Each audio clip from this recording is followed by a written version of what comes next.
Abrir as nossas Bíblias, vamos à nossa meditação na Palavra de Deus, no livro de Ruth, no capítulo 4.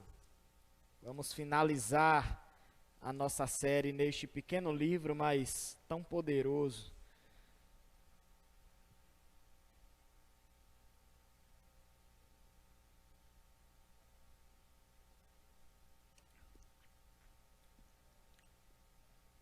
Antes de nós iniciarmos a leitura, vamos orar ao Senhor nessa noite.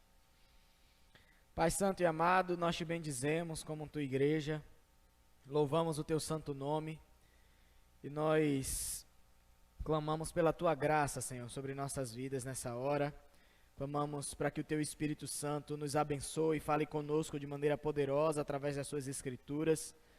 Que o Senhor esteja conosco neste lugar, que o Senhor se faça presente também em cada lar que está conectado juntamente conosco, para ouvir a tua palavra, cultuando ao Senhor, mesmo em suas casas, por algum motivo não puderam vir. Que o Senhor fale com eles também de maneira poderosa, ó Pai, nessa noite, em nome de Jesus. Que teu Espírito Santo ministre os nossos corações nessa hora e que nós tenhamos total compreensão da tua palavra. Ministra as nossas vidas, Senhor, para a glória do teu nome. É o que nós oramos nessa noite, agradecidos. Amém. Glória a Deus. Nós estivemos nos 3 últimos domingos meditando sobre o livro de Ruth. É um livro pequeno, mas um livro que, quando nós vamos ver nas entrelinhas, quando nós vamos meditar mesmo na história, nós vamos ver a palavra de Deus, o quanto o Senhor fala conosco através dessa história trágica, né? Começa com uma tragédia muito grande, e nós vamos vendo a mão de Deus, né, no controle da situação, agindo no meio da vida daquelas mulheres. Nós vimos no capítulo 1 uma sucessão de tragédias, né, na vida de uma mulher chamada Noemi. E Noemi viveu esse período de tragédia na vida dela durante mais ou menos um período de 10 anos na vida dela. Em que primeiro ela precisa sair de Belém, a sua terra natal, e precisa ir para a terra de Moabe, porque o Senhor enviou fome à terra de Belém. E ela sai com seu marido e os seus filhos para uma terra estrangeira em busca de alimento e sustento para a sua família. E aí, depois de um tempo, ela começa a perder todas as pessoas de sua família, né? Os seus filhos se casam com moabitas, né? Seus filhos Malom e Quilion. Quilion se casa com uma mulher chamada Orfa, Malom se casa com uma mulher chamada Ruth, que é a mulher em que é dado o nome desse livro que nós estamos meditando. E a Noemi, ela perde primeiro seu marido e depois ela perde os seus 2 filhos. E aquela mulher fica viúva, sem nenhum parente, numa terra estrangeira. Mas aí a gente vê que, juntamente com a sua família, ela começa a perder os seus sonhos, as suas esperanças. Ela começa a perder o ânimo que ela tinha. E ela sente a mão de Deus pesando sobre a vida dela. E ela faz algumas indagações com relação ao que está acontecendo com ela, mas as indagações que ela faz inicialmente, ela não encontra resposta para nenhuma das perguntas que ela faz. Por que ela está passando por aquilo? No capítulo 2, a gente começa a ver a história dela mudando um pouco. Ela volta para Belém, mas agora ela não volta mais sozinha, ela tem uma companheira ao lado dela. A gente vê Ruth, que abandona a sua família, o seu povo, a sua terra, os seus deuses, e ela passa a servir ao Senhor dos exércitos, ao Deus dos judeus, e ela faz uma aliança com a sua sogra de que estaria com ela para todo sempre. E a gente vê que os planos de Deus são perfeitos na vida daqueles que servem ao Senhor. E o Senhor coloca Ruth e Noemi em contato com um parente próximo de Noemi. A gente começa a ver que Ruth entra em contato com um homem chamado Boaz, que é um parente resgatador, que é um parente responsável, à luz da lei de Deus, por cumprir a justiça social na família de Ruth naquele tempo. E a gente vê Deus conduzindo todas as coisas a partir de então na vida delas. E nós vimos no domingo passado, no capítulo 3, que Noemi agora já está mais restaurada da sua tristeza, das angústias que ela tinha vivido. Ela agora tem novamente esperança de que a história dela pode mudar. Ela continua vendo Deus agindo na vida dela, controlando toda a situação. E ela bola um plano para que Ruth pudesse se casar com esse parente próximo chamado Boaz. E a gente vê que Ruth, em total obediência a Noemi, uma serva de Deus, ela obedece em todos os termos que Noemi diz a ela. E faz conforme ela lhe ordenou. E quando Ruth coloca em prática o plano de Noemi, a gente vê que Boaz, ele demonstra ser um homem piedoso, um homem de Deus nas suas atitudes, e ele demonstra total interesse por Ruth. A gente viu que era um plano arriscado, que era um plano que poderia colocar a reputação de Ruth no chão, mas Deus conduziu todas as coisas, e Boaz se mostra interessado em resgatar Ruth. Só que sempre na vida do cristão nada é tão fácil quanto parece. Sempre aparece um mais no meio do caminho. Mesmo Boaz tendo demonstrado interesse em resgatar Ruth, em comprar as terras de Noemi, aparece um mais no caminho. Boaz não era o parente mais próximo de Noemi que existia, que estava vivo naquele momento. Existia alguém que tinha prioridade na frente de Boaz para resgatar Ruth e comprar as terras de Noemi. Mas Boaz se coloca como responsável, manda Ruth se acalmar que ele vai negociar com esse homem, com esse resgatador, para ver se ele consegue resgatar. E foi isso que nós vimos no domingo passado, Boaz se comprometendo em resolver essa questão. E aí nós vamos finalizar hoje, meditar no capítulo 4 do livro de Ruth. No versículo 1 do capítulo 4, a palavra de Deus nos diz o seguinte: Boaz subiu à porta da cidade e assentou-se ali. Eis que o resgatador de que Boaz havia falado ia passando. Então lhe disse: ó fulano, chega-te para aqui e assenta-te. Ele se virou e se assentou. Então Boaz ele vai à porta da cidade para negociar com o parente resgatador que tinha a prioridade na família de Noemi. E era justamente nos portões das cidades, no portão da cidade ali de Belém, que aconteciam as negociações oficiais no reino. A gente viu isso no livro de Neemias. Quando Neemias ele reconstrói a cidade, uma das primeiras coisas que ele faz é reconstruir os portões da cidade. Porque nos portões da cidade aconteciam as negociações oficiais, aconteciam os julgamentos na cidade, e nós vimos um pouco sobre isso. E a gente já vê um pouco disso aqui nessa história anterior à história de Neemias. Boaz ele vai aos portões da cidade para fazer a negociação oficial com aquele parente mais próximo de Noemi. Continuando a leitura, no versículo 2, diz o seguinte: então Boaz tomou 10 homens dos anciãos da cidade e disse: assentai-vos aqui. E assentaram-se. Disse ao resgatador: aquela parte da terra que foi de Elimeleque, nosso irmão, Noemi, que tornou da terra dos moabitas, a tem para venda. Resolvi, pois, informar-te disso e dizer-te: compra na presença destes que estão sentados aqui, e na de meu povo. Se queres resgatá-la, resgata. Se não, declara-mo para que eu saiba, pois outro não há senão tu que a resgate, e eu depois de ti. E aí aquele homem responde a Boaz: pronto, eu a resgatarei. Boaz ele chama testemunhas, para visualizar aquela negociação que ele está fazendo.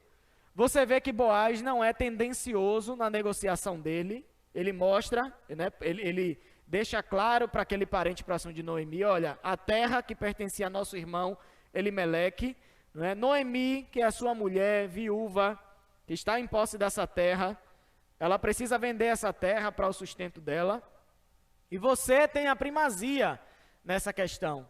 Então, resgata, compra a terra para você, mas se você não puder resgatar, me diz, que aí eu resgato em teu lugar, porque depois de você, a prioridade é minha. Mas aí a gente achando que a história vai ser fácil, que vai ter um final feliz rapidinho, a pessoa que a gente, lendo a história, não quer que resgate, diz a Boaz: ah, ótimo, Noemi está vendendo a terra dela? Então tudo bem, eu resgatarei. Aí na hora chega a dar um desânimo assim na leitura, né? Poxa, eu não quero que esse cara compre a terra não, tem que ser Boaz que tem que comprar. Não é esse homem que tem que dizer que tem que comprar não. Mas acontece que ele tinha a prioridade e ele demonstra interesse nas terras de Noemi, né? E ele diz que vai resgatar. Mas aí vem o versículo 5, que nos diz o seguinte: disse, porém, Boaz: no dia em que tomares a terra da mão de Noemi, também a tomarás da mão de Ruth, a moabita, já viúva, para suscitar o nome do esposo falecido sobre a herança dele. Então Boaz diz a ele: olha, quando você comprar a terra, não é só a terra que você vai comprar não. Você precisa fazer o papel do parente resgatador e dar sequência à família, não é, de Noemi. E a única pessoa que tem na família hoje é a nora dela, né, que é Ruth, que ficou viúva dos seus filhos, e não tem ninguém senão ela para dar seguimento à família de Noemi. Então, juntamente com a terra, você também vai ter que resgatar a Ruth e tomar ela como esposa para você e lhe dar filhos para que a família de Noemi se perpetue no meio do nosso povo. Mas aí o resgatador fala: para mim, não a poderei resgatar, para que não prejudique a minha. Redime tu o que me cumpria resgatar, porque eu não poderei fazê-lo. Aí a gente se alegra de novo, né? Boaz tem o caminho livre novamente para fazer aquilo que ele queria: casar com Ruth. E a gente vê em tudo isso que Deus está no controle das coisas. Primeiro a gente tem aquele desânimo de ver aquele homem dizendo: tá, eu vou resgatar, eu vou comprar a terra para mim. Mas quando ele fica sabendo que além da terra ele também precisa casar com Ruth, aquele homem se nega, né? Talvez ele já fosse casado, talvez fosse prejudicar ele casar com Ruth, nós não sabemos o motivo. Mas Deus sabe, Deus está no controle da história. E o certo é que Boaz, ele obedece todas as regras. Quando nós servimos ao Senhor, queridos, e nós confiamos em Deus, nós podemos andar corretamente diante de Deus. A gente não precisa dar jeitinho na história, a gente não precisa fazer as coisas meio escondido para tentar ajudar Deus para que as coisas aconteçam. Se Deus cuida das nossas vidas, se Deus está no controle da história, todas as coisas vão concorrer para o nosso bem. Nós precisamos confiar nisso. Então nós vemos que inicialmente Boaz ia perder a terra e Ruth. Mas quando Boaz fala que aquele homem precisava se casar com Ruth, ele não deixa isso escondido. Ele deixa claro, ele é sincero. E aquele homem logo volta atrás. Aí, dessa forma, eu não posso resgatar. Então o caminho está livre para você. E aí a gente se alegra, juntamente com Boaz, o caminho está livre. E a gente vê que os planos de Deus estão se cumprindo na vida daquele futuro casal. E tudo isso começou quando Deus restaura a alegria de Noemi, restaura a esperança daquela mulher. E aquela mulher consegue pensar no futuro, conceber um plano para que a sua família tenha continuidade nessa terra. E a palavra de Deus continua, versículo 7. Este era outrora o costume em Israel. Quanto a resgates e permutas, o que queria confirmar qualquer negócio, tirava o calçado e o dava ao seu parceiro. Assim se confirmava negócio em Israel. Disse, pois, o resgatador a Boaz: compra-a tu, e tirou o calçado. Então Boaz disse aos anciãos e a todo o povo: sois hoje testemunhas de que comprei da mão de Noemi tudo que pertencia a Elimeleque, a Quilion e a Malom. E também tomo por mulher Ruth, a moabita, que foi esposa de Malom, para suscitar o nome deste sobre sua herança, para que este nome não seja exterminado dentre seus irmãos, e da porta da sua cidade. Disto sois hoje testemunhas. Boaz faz o acordo com aquele parente mais próximo, os anciãos estão ali testemunhando, eles tinham esse costume estranho, né, de dar o sapato ao outro, né? Hoje em dia talvez alguns de nós tivéssemos problemas em dar nosso sapato como garantia de alguma coisa. Talvez o outro nem pegasse o nosso sapato, né? A gente bem sabe como estão os nossos pés e os nossos sapatos. Mas eles tinham esse costume, era uma garantia que eles tinham do outro, do acordo que eles tinham feito, né? E Boaz não é besta nem nada, ele coloca testemunhas ali, anciãos, pessoas que eram respeitadas na cidade, para que todos saibam que realmente aconteceu aquela negociação ali nos portões da cidade. Versos 11 e 12. Todo o povo que estava na porta e os anciãos disseram: somos testemunhas. O Senhor faça a esta mulher que entra na tua casa, como a Raquel e como a Lia, que ambas edificaram a casa de Israel. E tu, Boaz, há-te valorosamente em Efrata, e faze-te nome afamado em Belém. Seja a tua casa como a de Pérez, que Tamar teve de Judá, pela prole que o Senhor te der desta jovem. Além dos anciãos estarem ali, né, testemunhando o acordo que eles fazem, eles ainda declaram palavras de bênção sobre Boaz e sobre Ruth. Eles se alegram com aquilo que acontece. E a bênção que eles declaram aqui é como se fosse uma oração que eles estivessem fazendo a Deus para Boaz e Ruth. E eles falam aqui de Raquel e Lia. Quem foi Raquel e Lia? As duas esposas de Jacó, né? E elas foram as matriarcas do povo de Israel. Os filhos que ela deram a Jacó deram origem às 12 tribos de Israel.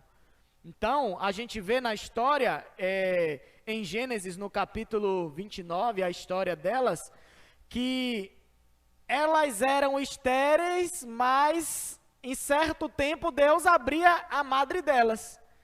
Deus abria o ventre daquelas mulheres. Raquel era estéril, Lia estava dando filho a Jacó. E aí elas começavam a perturbar uma a outra. Raquel ficava triste porque Lia dava filhos a Jacó e Raquel não dava. Aí Raquel dava sua serva a Jacó, para Jacó se relacionar com a serva de Raquel. E a serva de Raquel deu filhos também a Jacó. E aí Lia depois ficou estéril, não podia dar mais filhos a Jacó. E Lia também deu a serva dela a Jacó, para Jacó continuar tendo filhos, porque os filhos eram como se fossem filhos de Lia também. E depois a palavra nos diz que Deus se lembrou de Raquel e abriu a madre de Raquel. E Raquel dá a luz justamente ao filho queridinho de Jacó, José, né? Então, uma hora Deus fechava a madre de Raquel, abria a madre de Lia, outra vez Lia se tornava estéril, Deus abriu a madre de Raquel e era dessa forma. E a gente pensa nessa história, realmente vai ser um final feliz. Mas pensem bem comigo. Ruth, ela foi casada durante quase 10 anos com Malom na terra de Moabe. E Ruth não conseguiu dar um filho a Malom. Talvez Ruth também fosse estéril. Por isso ela não conseguiu dar filhos. Porque naquele tempo, quando as pessoas se casavam, a preocupação deles era reproduzir logo, ter muitos filhos. E Raquel foi casada há 10 anos, praticamente, segundo a palavra de Deus fala, com Malom, e ela não engravidou de Malom, não deu nenhum filho a ele. Então, provavelmente, Raquel também, Ruth era estéril, né? E o Senhor precisava fazer um milagre na vida dela.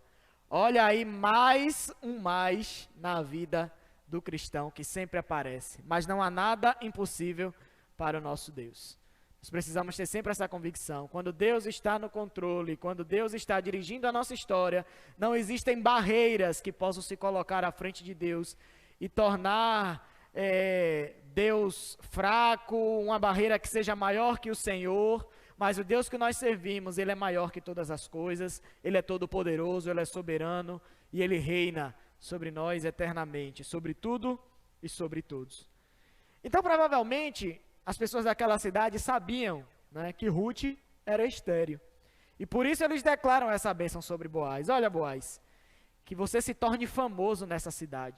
Que assim como Lia e Raquel foram matriarcas do nosso povo, através dessa mulher, dessa moabita, você também, ela possa dar à luz a alguém muito famoso no nosso meio, para que o seu nome seja conhecido. E nós cremos que Deus vai fazer um milagre na vida de vocês. E essa mulher que você vai tomar por esposa, ela te dará filhos também. E aí, nós vemos no versículo 13. Assim tomou Boaz a Ruth, e ela passou a ser sua mulher. Coabitou com ela, e o Senhor lhe concedeu que concebesse, e teve um filho. O milagre aconteceu na vida de Ruth. Sempre que as coisas estavam caminhando para ter um final feliz, aparecia alguma dificuldade na frente. Mas a gente vê que elas eram persistentes. Elas confiavam no Deus que elas serviam, e todas as barreiras, todas as dificuldades que se levantaram à frente delas, não fizeram elas desistir. Isso é um exemplo para nós que somos cristãos, que somos servos de Deus, que nós não podemos desistir na nossa caminhada, com as barreiras que se levantam à nossa frente. E a gente precisa se lembrar que as dificuldades, que as barreiras que se levantam na vida do cristão, é o próprio Deus que permite que apareça, é o próprio Deus que coloca na nossa frente. E a palavra de Deus nos deixa bem claro que o Senhor, com isso, Ele quer provar a nossa fé. O Senhor quer nos refinar. O Senhor quer nos fazer, nos dar uma fé mais forte, uma fé mais fervorosa, desculpando a redundância aqui da palavra, mas é isso que o Senhor quer fazer conosco, quando as barreiras são colocadas à nossa frente no nosso caminho. São essas coisas que o Senhor deseja fazer nas nossas vidas. E nós precisamos tomar o exemplo de Ruth e o exemplo de Noemi para as nossas vidas. As dificuldades que se levantaram, muitas vezes podem trazer tristezas nas nossas vidas inicialmente, mas isso não nos leva a desistir na caminhada. Nos leva a seguir em frente, confiando no Deus que está na direção da nossa história, no Deus que está na direção das nossas vidas, no Deus que tem todo o controle de todo o nosso ser e de tudo o que acontece nas nossas vidas. Então a gente vê aqui que Ruth, ela passa por mais um milagre de Deus. Aquilo que parecia impossível aos homens, que era ela dar luz a um filho para Boaz. A palavra de Deus nos diz no versículo 13, e o Senhor lhe concedeu que concebesse e teve um filho. Foi Deus que fez. Deus continua agindo na vida daquela família. Verso 14, então as mulheres disseram a Noemi, seja o Senhor bendito, que não deixou hoje de te dar um neto que será teu resgatador, e seja afamado em Israel o nome deste.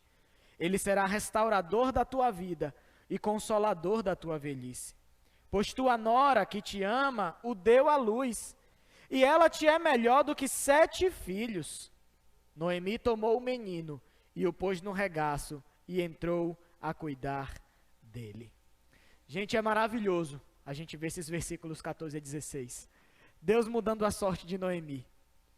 A gente viu no capítulo 1 que ela era aquela mulher que estava angustiada, com seu espírito abatido, que não conseguia mais olhar para o futuro, que ela só via a mão de Deus pesando sobre a vida dela, mas agora a gente vê Deus mudando a história daquela mulher.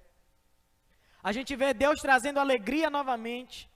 A gente vê Deus dando um neto àquela mulher que iria mudar a história dela, que mudou a história da família dela. E as pessoas, as mulheres dizem a Noemi, que o teu neto será teu resgatador e seja afamado em Israel o nome deste. Que o nome deste teu neto, Noemi, seja bastante conhecido no meio de Israel, porque o Senhor mudou a tua sorte. Olha quão grandes coisas o Senhor tem feito na tua vida. Existe um salmo de romagem, onde o povo de Israel, quando subia para Israel, para adoração ao Senhor, eles diziam, né, grandes coisas fez o Senhor por nós, e por isso estamos alegres. Né? Alguém estava à frente e gritava, grandes coisas tem feito o Senhor por nós, e por isso estamos alegres. E o povo respondia, certamente, grandes coisas tem feito o Senhor por nós, e por isso estamos alegres. Noemi estava desfrutando justamente disso, das grandes coisas que Deus estava fazendo na vida dela.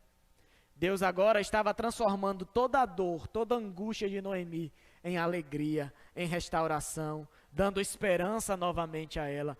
Deus estava mudando a sorte de Noemi e também mudou a sorte de Ruth.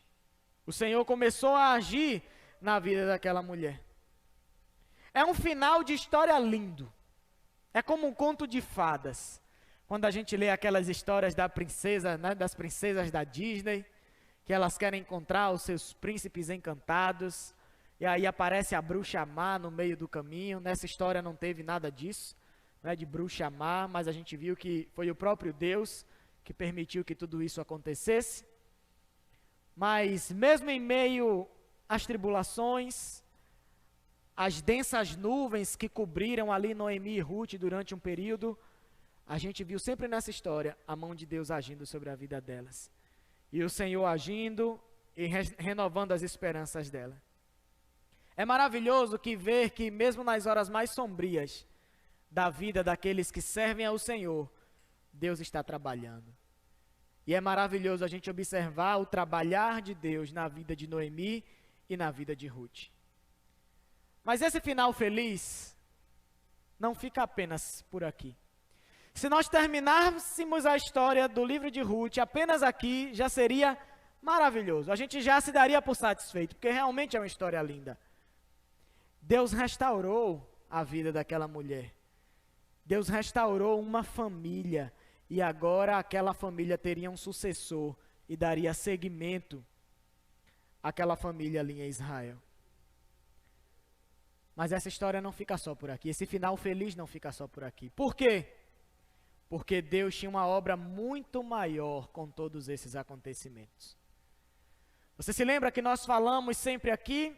Todas as coisas que acontecem na vida dos servos de Deus, Deus tem um propósito.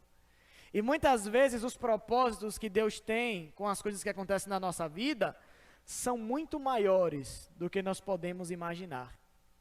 E nós vamos ver que na história de Ruth, Deus tinha um propósito muito maior, que talvez Ruth só descobriu quando ela se encontrou com Deus. Porque nem ela teve noção daquilo que aconteceu através da história dela. Noemi também, certamente, não teve noção do que Deus fez através da vida dela. Mas eu quero dizer a você que se hoje nós estamos aqui na presença de Deus, neste lugar, é graças a essa história. E nós vamos vendo Deus tecendo toda a história, desde o Antigo Testamento. E nós vamos entender um pouco disso. Deus ainda tinha um propósito muito maior com toda essa história. Vamos ler os versos 17 ao 22. As vizinhas lhe deram nome, dizendo: a Noemi nasceu um filho, e lhe chamaram Obed. Este é o pai de Jessé, pai de Davi. O filho que Ruth acaba de ter seria o avô do rei Davi, o homem segundo o coração de Deus, o homem que reinaria por toda Israel e que traria o povo de volta à presença de Deus. São estas, pois, as gerações de Pérez. Pérez gerou a Esrom, Esrom gerou a Rão, e Rão gerou a Aminadab. Aminadab gerou a Naasson, Naasson gerou a Salmão, Salmão gerou a Boaz, Boaz gerou a Obed, Obed gerou a Jessé, e Jessé gerou a Davi. Olha o grande plano de Deus que tinha nessa história. Através dessa história de tristeza, de angústia, de amargura, de decepção, Deus estava tecendo a história. Deus já estava planejando o rei que seria segundo o seu coração, que ele daria ao seu povo, para que o povo estivesse de volta à presença de Deus. Sabe o que é mais interessante de ver? Quando nós vamos no capítulo 1 de Ruth, no versículo 1, diz: nos dias em que julgavam os juízes, houve fome na terra. O livro de Ruth se passa justamente nesse período, no período dos juízes. E o que é interessante é lembrar que no período dos juízes o povo de Deus vivia numa teocracia. Deus governava sobre o povo. E se Deus governava sobre o povo, eles não tinham rei. Na verdade, eles tinham, mas o rei era o próprio Deus. E Deus, ele levantava homens para instruir ao povo. Apenas isso, mas era Deus que reinava sobre o povo. Então, se na época dos juízes, eles já tinham um rei e o rei era o próprio Deus, era pecado na época dos juízes o povo orar a Deus pedindo um rei. Era inconcebível, eles não podiam chegar diante de Deus e dizer: Senhor, nós queremos um rei. Seria um grande pecado contra Deus, porque o próprio Deus reinava sobre o seu povo. Mas a gente vê que num período onde era pecado se pedir um rei ao Senhor, Deus já estava planejando um rei que governaria o povo de Israel, e seria um homem segundo o seu coração. Deus já estava planejando dar um rei ao povo. Deus já sabia o que aconteceria no futuro. E logo depois do livro de Ruth, a gente entra no livro de Samuel, e no capítulo 8 a gente vai ver que chega um momento que o povo parece que se cansa de ter Deus como o seu rei. E o povo de Israel, ele quer se igualar aos povos vizinhos. E eles querem o rei humano, assim como as outras nações tinham. Veja lá no capítulo 8 de 1 Samuel. Versículo 5.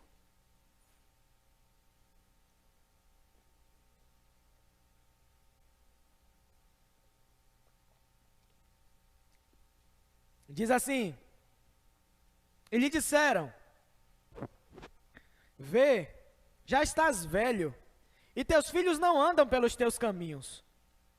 Constitui-nos, pois, agora um rei sobre nós, para que nos governe como tem todas as nações. Samuel era o juiz no meio do povo. Samuel era sacerdote, era profeta e era juiz no meio do povo de Israel. Samuel já estava envelhecendo, os filhos de Samuel não andavam nos caminhos do Senhor, e o povo estava preocupado. Se você morrer, Samuel, o que é que será de nós? Quem é que vai nos governar? Nós queremos que você levante para nós um rei, como todas as nações têm. Eles não estavam contentes com o Senhor governando o povo. E aí eles pedem a Samuel que se levante um rei. E o versículo 6 continua: porém esta palavra não agradou a Samuel, quando disseram: dá-nos um rei para que nos governe. Então Samuel orou ao Senhor. E o que foi que Deus fez? Samuel, o povo quer um rei? Atende o pedido deles. Não fique triste por causa disso não, porque eles não estão negando a você não, eles estão negando a mim. Eles querem um rei? Atende o pedido. E no versículo 22, do mesmo capítulo 8, diz: então o Senhor disse a Samuel: atende a sua voz, estabelece-lhe um rei. Samuel disse aos filhos de Israel: volte cada um para a sua cidade. Quem foi que o povo escolheu como rei? Saul, o homem segundo o coração dos homens. Homem alto, bonito, de boa aparência, forte.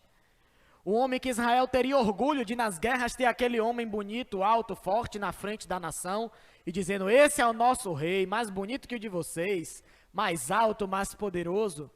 Mas a gente vê que Saul, ele era um homem covarde e desobediente. Mas Deus já tinha planejado tudo, e Deus já estava preparando o rei segundo o seu coração. Davi, o bisneto de Boaz e Ruth, foi o maior rei de Israel.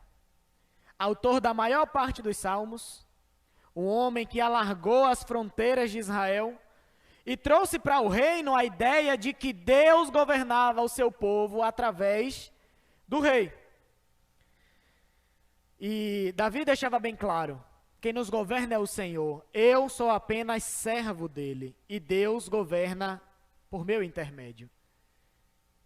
Eu sou apenas um servo que Deus usa para governar vocês, mas é Deus que governa sobre nós. E Davi, ele é um rei que pastoreia o seu povo e traz o povo de volta a caminhar nos caminhos de Deus. E foi um homem com quem Deus, ele formou uma aliança eterna, declarando que o seu trono seria para sempre. E aí a gente vê isso em 2 Samuel, no capítulo 7, essa aliança que Deus faz com Davi, que é muito importante para nós essa aliança. E no versículo 16, 2 Samuel, capítulo 7, verso 16, diz: porém a tua casa e o teu reino serão firmados para sempre. Diante de ti, teu trono será estabelecido para sempre. O reino de Davi seria eterno. O trono de Davi jamais deixaria de existir. E aí você me pergunta, como, pastor? Não é o filho de Davi que está reinando lá em Israel? Como é que Deus faz essa aliança com Davi e o reinado de Davi subsiste para sempre? Deus falhou na promessa dele? Davi reinou, o seu reinado teve um fim. Salomão reinou, o seu reinado teve um fim. Os outros reis reinaram e o reinado deles também teve um fim. Noemi e Ruth, elas necessitavam de um resgatador que tirassem elas da situação de miséria que elas estavam vivendo. De um resgatador que provesse um sustento para elas. Mas Deus estava pensando num resgatador definitivo. Deus não estava pensando ali só em Ruth e Noemi. Deus estava pensando em toda a nação. Deus estava pensando em todo o mundo. Deus precisava enviar um resgatador que pudesse resgatar essas pessoas do domínio do pecado, das trevas, do inferno. E da descendência de Boaz e Ruth nasce Davi, e da linhagem de Davi aparece o Senhor Jesus Cristo. Vá lá em Mateus, capítulo 1.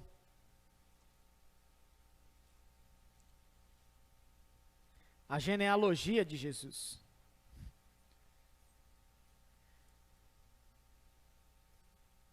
Versículo 1 de Mateus capítulo 1 já nos diz, genealogia de Jesus Cristo, filho de quem?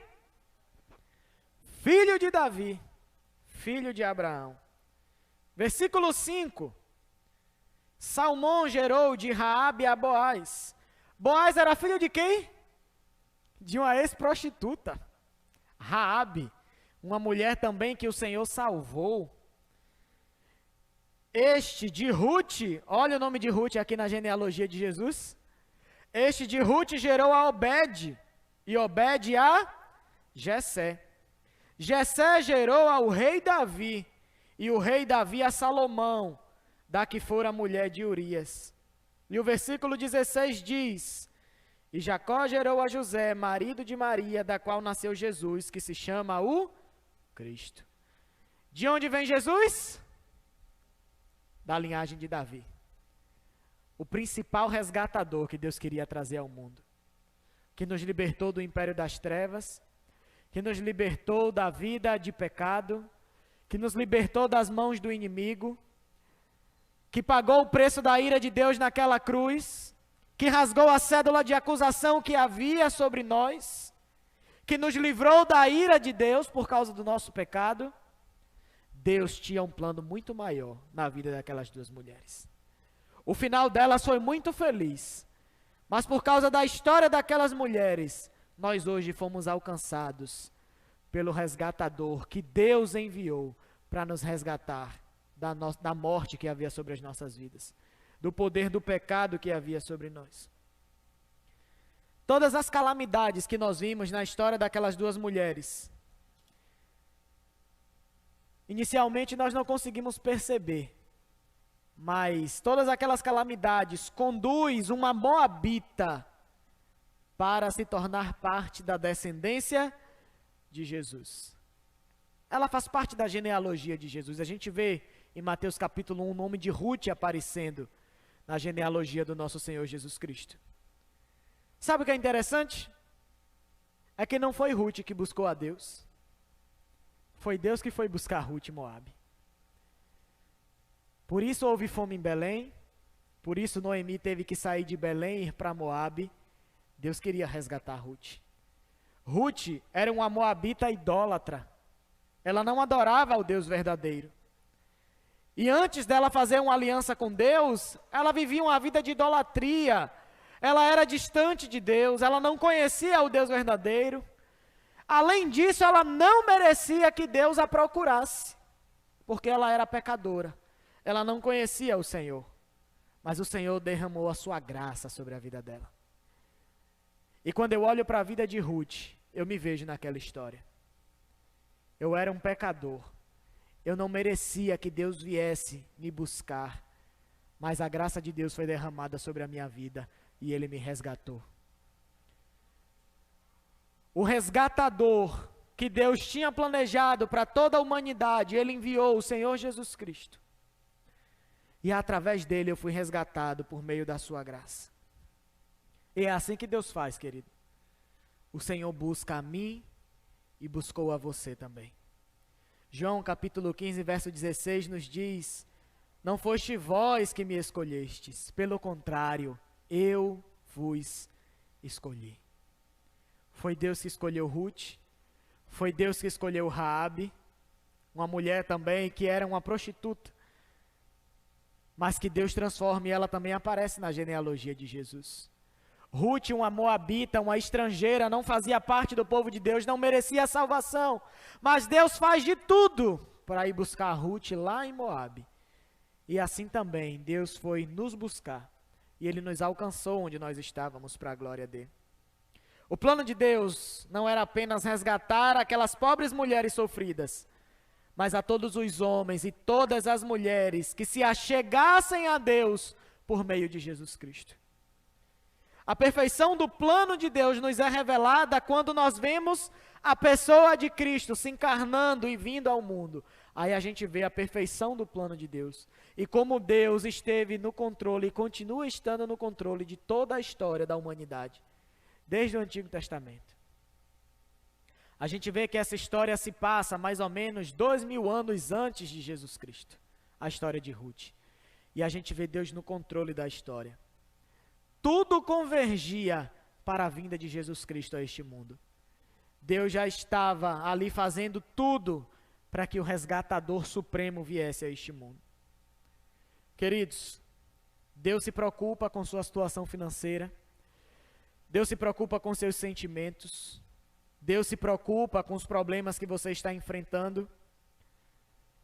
E tenha fé que Ele pode te livrar da situação difícil que você está vivendo. Creia que o Senhor pode tirar toda a amargura que você tem no seu coração. Creia que Deus pode te livrar desse vale, dessa situação difícil que você se encontra. Mas eu quero te dizer nessa noite que a preocupação maior de Deus não são com essas coisas. A preocupação maior de Deus são com as coisas que são eternas. A preocupação maior de Deus é com a sua alma. É a sua alma que o Senhor deseja resgatar. Se a sua vida acabasse agora, será que você seria resgatado por Cristo para viver a eternidade ao lado dele? Nós vimos aqui em Marcos, no capítulo 8, o que é que adianta você ganhar o mundo todo e perder a sua alma? E o Senhor Deus, né, o nosso Pai, Ele via Jesus Cristo justamente para resgatar a nossa alma. É com isso que o Senhor se preocupa. Deus se preocupa com a sua salvação. O Senhor se preocupa ao lugar onde você vai passar a eternidade na sua vida. Vai ser num lugar de tormento ou vai ser num lugar de paz ao lado dele? Quando Jesus entrega a sua vida ali na cruz, quando estava tudo terminado, Ele olha para os céus e exclama: está consumado. A obra de Jesus ali estava completa naquela cruz. Ele fez tudo o que precisava ser feito. Ele foi obediente até a morte, e a morte de cruz. E agora o resgate estava disponível. Mas o custo para nós sermos resgatados por Cristo foi muito alto. Custou a sua própria vida, o seu próprio sangue naquela cruz. A morte de Jesus, querido, não foi um acidente. Muitas vezes a gente olha para as nossas vidas, a gente olha para a história de Ruth e de Noemi, e a gente fala: meu Deus, por que é que o Senhor permite tanto sofrimento na vida do crente? Lembre sempre que Deus tem um propósito para todas as coisas. E com o Senhor Jesus não foi diferente. Ele é o nosso maior exemplo de perfeição de homem. E a vida de Jesus foi sofrimento após sofrimento. Um dos maiores exemplos é Jesus na cruz, pendurado para pagar o preço do meu pecado e do seu pecado. E Jesus não foi parar na cruz por um acaso, não. Jesus sofreu naquela cruz porque Deus quis que fosse dessa forma. Deus permitiu que fosse assim. Isaías 53:10 nos diz isso. Foi da vontade do Senhor esmagá-lo e fazê-lo sofrer por causa do nosso pecado. Foi Deus que planejou a morte do seu filho Jesus. Estava nos planos de Deus.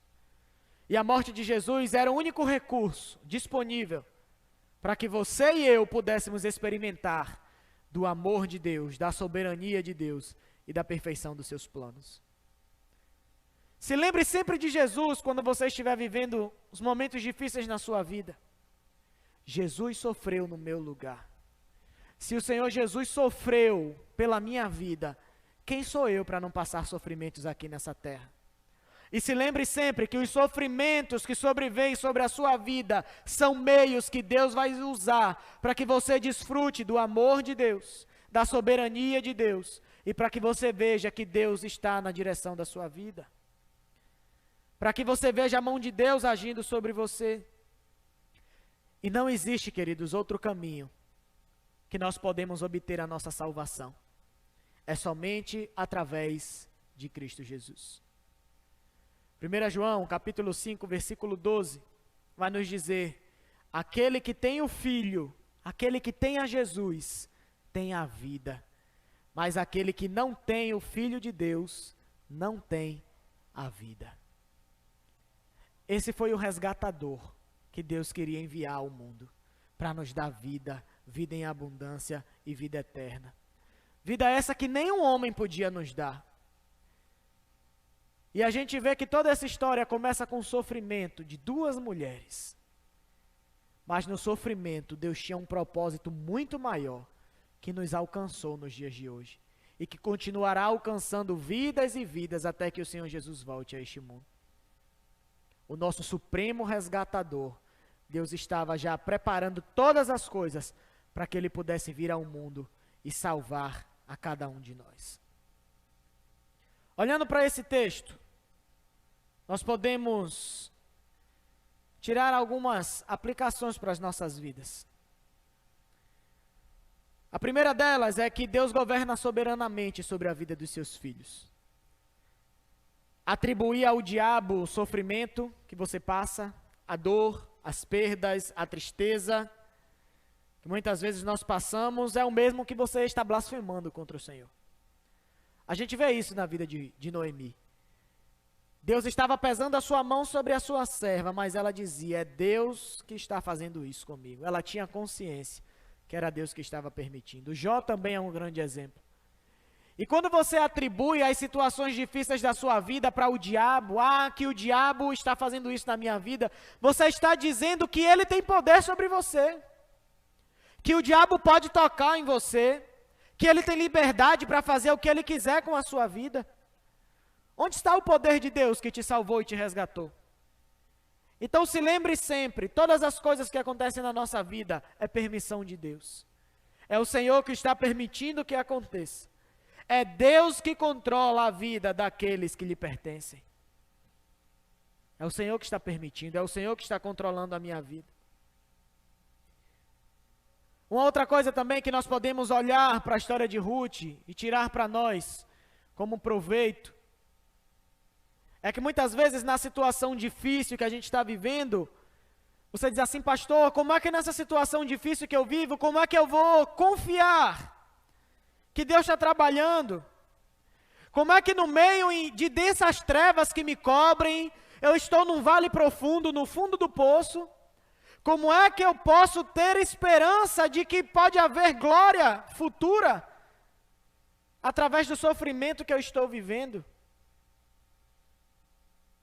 Eu quero ver com vocês dois textos das Escrituras, de um servo de Deus que sofreu muito. Não sofreu mais que o Senhor Jesus, mas a vida dele foi de muito sofrimento. E esse homem é o apóstolo Paulo. E ele escreve palavras de encorajamento para nós.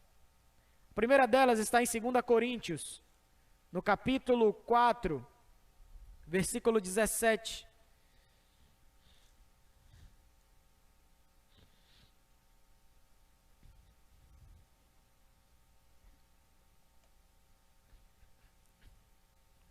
Que diz: porque a nossa leve e momentânea tribulação produz para nós eterno peso de glória, acima de toda comparação. Olha o que é que o apóstolo Paulo diz. Você pode estar se encontrando no fundo do poço, você pode dizer: ah, pastor, mas minha situação é tão difícil. Olha o que é que o apóstolo Paulo fala, que a sua tribulação, ela é leve e momentânea. Não se preocupe com a tribulação que você está vivendo, porque ela vai gerar em você um eterno peso de glória acima de toda comparação. Deus tem coisas muito maiores para fazer na tua vida. E isso que você está passando não é para te fazer fracassar, não. Muito pelo contrário, através das tribulações que você está vivendo, Deus está te fortalecendo. E se agarre às promessas, à palavra de Deus, se agarre às promessas que o Senhor tem para a sua vida, de que você viverá a glória de Deus, você verá a glória de Deus sendo derramada sobre a sua vida. E uma outra palavra para nós está em Romanos, no capítulo 8, no versículo 18. Olha o que é que o apóstolo Paulo também diz. Porque para mim, tenho por certo, que os sofrimentos do tempo presente não podem ser comparados com a glória a ser revelada em nós. Se agarre na esperança viva, se agarre em Cristo, se agarre na palavra de Deus. Essas tribulações que nós passamos nesse mundo não se comparam na glória que o Senhor vai revelar nas nossas vidas. Naquele grande dia, quando o Senhor nos chamar para estarmos com Ele, e você pode estar se perguntando: que glória é essa, pastor? Que glória é essa que o Senhor tem preparado para nós? Essa glória, queridos, é a aprovação de Deus. Naquele grande dia, ao invés de você ser condenado por Deus, ao invés de Ele derramar a ira dele sobre você, ao invés de Ele lhe condenar ao inferno por toda a eternidade, nós, os que confessamos a Jesus como Senhor e Salvador de nossas vidas, nós seremos reconhecidos por Deus. O Senhor Jesus vai olhar para nós e dizer: vinde, benditos do meu Pai, entra no gozo, entra na minha presença, vem se alegrar juntamente comigo. Toda dor passou, todo sofrimento passou, e agora você só vai viver de glória em glória. Você agora está comigo. Não haverá mais choro, não haverá mais ranger de dentes, e você terá a minha presença eternamente na tua vida. Existe glória maior do que essa? Do que ser reconhecido por Deus? Do que o Senhor olhar para nós e nos recompensar, o Senhor dizer: você está aprovado. Os méritos de Jesus Cristo foram colocados sobre a tua vida, e agora você tem livre acesso ao céu. Vinde! Todo choro acabou, todo sofrimento acabou, tudo aquilo foi passageiro na sua vida, agora desfruta da minha glória, entra na minha presença. Não existe comparação a isso, querido. Muitas vezes nós não podemos nem conceber essas coisas, mas é isso que o Senhor tem preparado para aqueles que o amam. E essas coisas que Deus tem preparados para nós, nem olhos viram, nem ouvidos ouviram, nem subiu ao coração do homem. Mas Deus está preparando isso para cada um de nós que somos seus filhos. Não existe recompensa maior do que essa que nós possamos receber, queridos. Talvez hoje você esteja experimentando lágrimas, angústia, sofrimento. Mas se é Deus que está no controle da sua história, se você entregou a sua vida a Jesus, então certamente Ele está fazendo na sua vida algo muito maior que você possa imaginar. E toda a sua lágrima, todo o seu sofrimento tem um propósito de Deus para isso. Lembre-se das palavras reveladas ao apóstolo João em Apocalipse capítulo 21, versículo 4. Ele lhes enxugará dos olhos toda lágrima, então não haverá mais morte, nem pranto, nem lamento, nem dor. o melhor está por vir nas nossas vidas. Deus é fiel à sua palavra. E a obra que Ele começa nas nossas vidas, Ele é fiel e justo para terminar até o dia de Cristo Jesus. Creia nessa palavra, querido. Mas essa garantia que nós temos da nossa vitória, que as nossas tribulações são momentâneas, são leves, são passageiras, essa garantia só tem aqueles que verdadeiramente entregaram a sua vida ao Senhor Jesus Cristo. Se você entrou por essas portas nessa noite, você ainda não entregou a sua vida ao Senhor, você não tem essa garantia na sua vida. Talvez a sua tribulação, a sua luta realmente te faça afundar. Talvez você não tenha esperança naquilo que está acontecendo na sua vida. Talvez você não esteja vendo a mão poderosa de Deus agindo na sua vida porque você não se entregou ao Senhor Jesus. Não é Deus que está no controle da sua vida, não é o Senhor que está dirigindo os seus passos. Mas eu quero te fazer um convite nessa noite. Permita que o Senhor dirija a sua vida. Entregue-se ao Senhor Jesus. Eu não estou te chamando para ser religioso, não estou te chamando para ser crente. Eu estou te chamando para você servir ao Rei dos Reis e Senhor dos Senhores. Um Deus poderoso que vai transformar a sua vida. Você vai continuar tendo lutas, você vai continuar passando por tribulações, mas você não estará mais sozinho. O Senhor estará segurando a tua mão. O Senhor vai estar no controle de todas as coisas. E mesmo que as provações venham na sua vida, a palavra de Deus nos garante que não existe provação maior do que nós possamos suportar. Mas Deus é fiel. E no meio da tribulação, no meio da provação, Ele via um escape, de forma que a gente possa suportar todas as tribulações que nós vivemos nas nossas vidas. Esse é o Deus que nós servimos. Não perca tempo, querido. Se entregue ao Senhor Jesus. Entregue a sua vida a Ele. Deixa o Senhor conduzir a sua vida. Deixa o Senhor fazer uma obra de restauração na sua vida, em nome de Jesus. E você que já serve ao Senhor, que está aqui neste lugar, continue confiando que Deus está no controle da tua vida. Deus está no controle da tua história. As tribulações que nós vivemos são leves e momentâneas, e não se compara com a glória que o Senhor trará às nossas vidas. Lembre-se que Deus tem um propósito muito maior com tudo isso que acontece no nosso meio. Em nome de Jesus. Vamos orar nessa noite. Feche seus olhos aí no seu lugar. Baixe sua cabeça. Espírito Santo de Deus, nós clamamos pela Tua presença, Pai, neste lugar. Pai Santo e amado, em nome de Jesus, ministra os corações e as vidas, ó Pai, que aqui estão nessa noite através da Tua palavra. Vem, Jesus, fazer a Tua obra aqui no nosso meio, Pai. Convence os corações, quebranta, ó Pai, em nome de Jesus. Ô Senhor.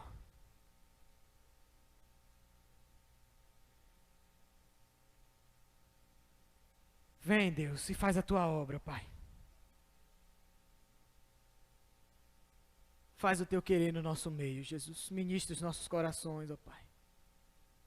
Nos convence do pecado, da justiça e do juízo. Salva vidas neste lugar, nessa noite, ó Pai, em nome de Jesus.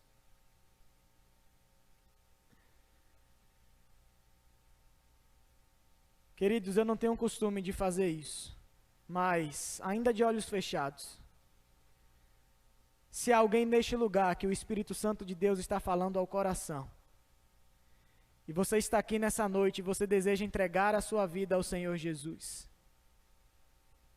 fica de pé no seu lugar, faz um sinal com a sua mão. Se existe alguém aqui que quer renovar a sua aliança com Deus, faz o mesmo, faz um sinal com a tua mão, fica de pé, não tenha vergonha. o Senhor está olhando para a sua vida.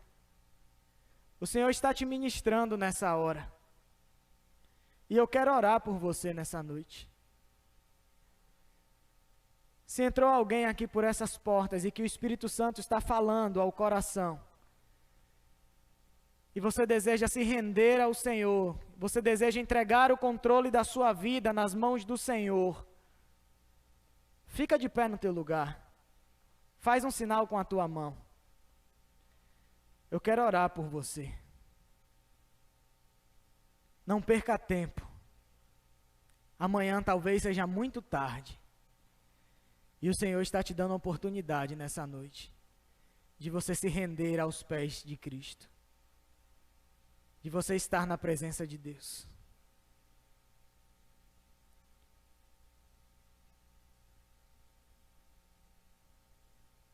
Você pode também, se você preferir, me procurar no final do culto. Eu estarei orando por você da mesma forma. Mas tem vidas neste lugar que o Senhor deseja salvar. E eu creio que a graça do nosso Deus, Ele é irresistível. Você não vai conseguir resistir à graça do Senhor. Uma hora ou outra você vai se render aos pés do Salvador. Continua fazendo o teu trabalhar, Senhor, nos nossos corações. Age nas nossas vidas, ó Pai. Muda o nosso coração.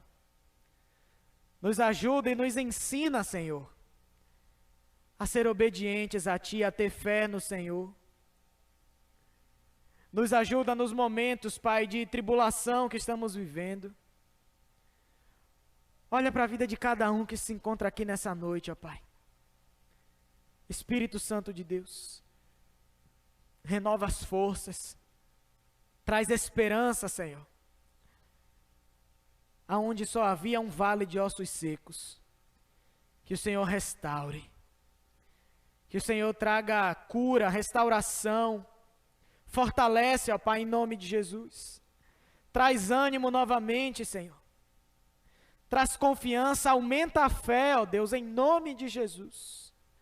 Espírito Santo de Deus, trabalha, ó Pai, trabalha nas nossas vidas, age conforme o Teu querer, toma o controle, ó Pai, das nossas vidas.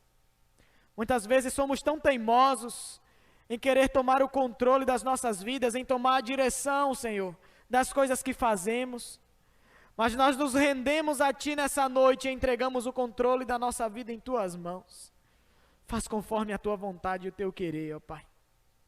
E nos ensina que tudo coopera para o bem daqueles que amam a Deus, daqueles que são chamados segundo o Seu propósito, ó Pai. Em nome de Jesus. Espírito Santo de Deus, muito obrigado pela Tua palavra. Continua trabalhando nos nossos corações, ministra as nossas vidas. Que pessoas sejam libertas, ó Pai, sejam salvas, através da Tua palavra, do Teu Evangelho, através de Jesus Cristo. Que elas se rendam aos Teus pés, que elas Te busquem, Senhor, e que elas sirvam ao Senhor e encontrem a salvação, porque Tu és o nosso supremo resgatador, Tu és o nosso Salvador e o Senhor das nossas vidas, e nós nos rendemos a Ti nessa noite, ó Pai, no nome de Jesus. Em nome de Jesus, é o que nós oramos ao Senhor nessa noite. Amém e amém.